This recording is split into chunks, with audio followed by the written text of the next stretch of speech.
Hi there, Dr. Nick Levish here with scriptureandtradition.com. Thank you so much for watching. What I want to talk about in this little short video, this Bible Bite, is biblical numerology.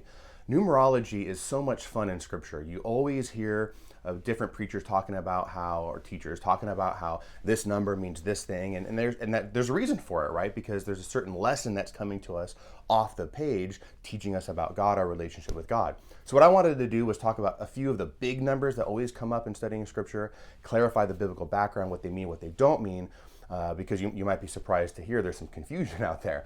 So let's just start with the number 6. 6, everybody talks about this number of evil. Students ask all the time, why is 6 the number of evil? Why is 6 the number of the beast? Because you get 666 and you get the heebie-jeebies, the chills down your spine. You're like, oh my gosh, this is the epitome of evil, and there's a reason for that. So let's go back to the creation account and understand why. On the 6th day, God created man and animals, man and beasts, okay? But he created both of them together on the 6th day, but humanity, mankind, was created for the 7th day. So in order to stand 6 as the number of evil, let's first quickly look at 7. 7 is the number of the covenant. A lot of people say it's the number of perfection, completion, totality, and that's actually incorrect.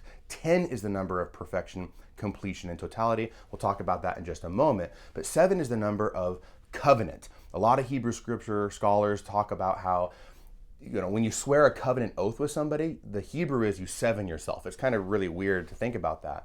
But to swear a covenant with someone, and whereby you become their family, you seven yourself, right? So Abraham and Abimelech, they have a covenant and they sacrifice 7 lambs, for example. This is all very covenantal. It's perfection and completion if it's related to the covenant. So God creates man on the 6th day with the animals, but he creates mankind for the 7th day to have covenant intimacy with God, to be God's children, okay? To have that Sabbath rest. So man can choose to accept this invitation to have this intimacy, this relationship with God, symbolized by the 7th day, or he could reject it. So if he accepts his vocation to be God's children, he dwells with God with intimacy on the 7th day, but if he rejects it, he's no better off than the beasts. He's just like an animal, okay? Like a brute beast who has rejected his call. So 6 becomes kind of like a rejection of the 7th day, thereby becoming a symbol of evil because you're rejecting God's love, you're rejecting God's covenant. So you can understand 6 and 7 together. They're kind of like mirror opposites in a certain extent, all right, or two opposite sides of the same coin or whatever. But 7 is covenant, 6 is rejection of the covenant, and thereby it becomes the symbol of evil. So 666, the big scary number, is really like a threefold 6. 3 often is a completion or totality in Scripture, perfection, because it's a superlative, right? God is holy, holy, holy. He is holiness itself. So 3 kind of becomes perfection in that sense. So 666 is the epitome or a superlative, you could say, of evil. So Solomon, for example, in the Old Testament, he multiplied for himself 666 talents of gold, which was a major sin against God. And there's a whole other time we'll talk about why that is. But basically it's saying he's completely, totally turned his heart around or from God in pursuing wealth, which he should not have done. So that's why 6 is the number of evil. And that also explains why 7 is the number of the covenant. So whenever you're reading Scripture, you come across the number 7 or a multiple of 7, there's always the covenant in the background. That's what the lesson is going on. So then the other thing that we want to talk about was 10. I said that 10 is the number of completion, perfection, and totality, not 7. Why is that? I'll give you some examples. Yes, we've got 10 fingers and 10 toes, absolutely. But in Scripture, 2 examples for you. Let's look at the plagues.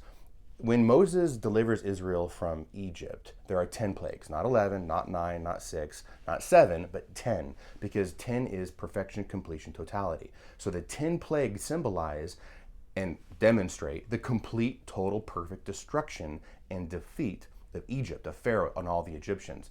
They're completely powerless before Yahweh, and so they're utterly destroyed and perfectly, completely destroyed. All right, so 10 symbolizes that victory over Egypt, perfect, total victory. Also, you've got the 10 commandments, not 11 commandments, not 8 commandments, okay? It's 10 commandments because these commandments are the perfect, complete, total embodiment of the natural and moral law that we're all created with. In our souls, we know it's wrong to steal and to murder. We must worship our one God. We must honor our parents and all the commandments. So what has been inscribed in our heart is now inscribed on the inscribed on the tablets of stone there. So 10 symbolizes the 10 commandments symbolizes the perfect, total, complete moral law, the natural law that we're all born with. And you got multiples of 10 as well. For example, 10 times 10 times 10, right? 10 cubed, the threefold 10, which comes out to be 1,000, is like the total perfect, complete number of perfection, all right? You got 1,000 mentioned here and there in scripture as well. It's a multiple of 10, and that's the reason why. I'll also mention here really quickly the number 8. 8 is a really interesting number. 8 symbolizes new creation, all right, restoration, new life, really. So if you go back to the Old Testament, on the 8th day, a Hebrew boy was circumcised. And it's on that day that he is incorporated into the family of Israel. If he's not circumcised, he is cut off, the divine pun, right? He's cut off from the family of Israel, the people of God. So on the 8th day, he's brought into God's family, he's brought into the nation of Israel, and he's kind of really a new life. He's a new creation, and that is symbolizing or pointing forward to typologically to baptism. You know, on the 8th day, Jesus rose from the dead. Yes, he rose on the 3rd day from Friday to Sunday, but a lot of scholars and church fathers point out that Jesus also rose on the 8th day, the first day of a new creation. Okay, so you've got your first 7 days of the first week, but on the first day of a new week, which would be chronologically number 8, hopefully that makes sense, Jesus rises from the dead because there's a new creation that's taking place through the resurrection. And then so in baptism, often in Catholic churches and often some other mainline Protestant denominations, you have baptismal fonts that are designed with 8 sides, because we know that through baptism we're made new creations, and baptism is the perfection, or I should say it's the fulfillment of circumcision in the Old Covenant, right? So 8 is new creation. 8 is restoral or renewal of life. Okay, so let's really quickly do number 40. It's another number I wanted to share. 40 is a multiple of 10 times 4. 4 is an earthly number. So for example, you've got the 4 corners of the globe, of the compass. Never eat shredded wheat is how I learned it, right? Never eat. So north, east, south, west. You've also got the 4 elements that people mention, earth and water, air and fire. So 4 is very earthly. So 4 times 10, 10 being perfection and completion, pretty much is this period of purification, of trial and temptation and tribulation from our earthly attachments, from our earthly loves. So in 40, you have so many examples of 40 in scripture. All right, Moses is up on the mountain for 40 days. Israel was in the wilderness for 40 years. The spies were spying out the land for 40 days. Jesus is in the wilderness for 40 days, et cetera, et cetera, et cetera.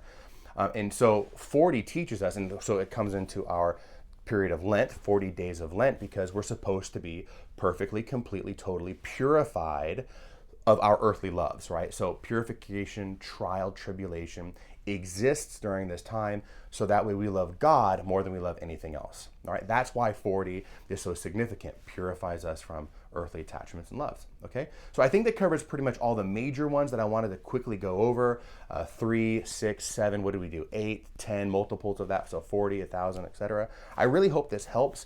This always comes up in classes all the time, and so I just wanted to put this little video together, sharing with you the big ones. So God bless you. Thank you so much. Come visit me at scriptureandtradition.com. And if you like this video, do me a favor, follow me, subscribe, and like and comment. I'd appreciate it. We'll see you on the next video. God bless you.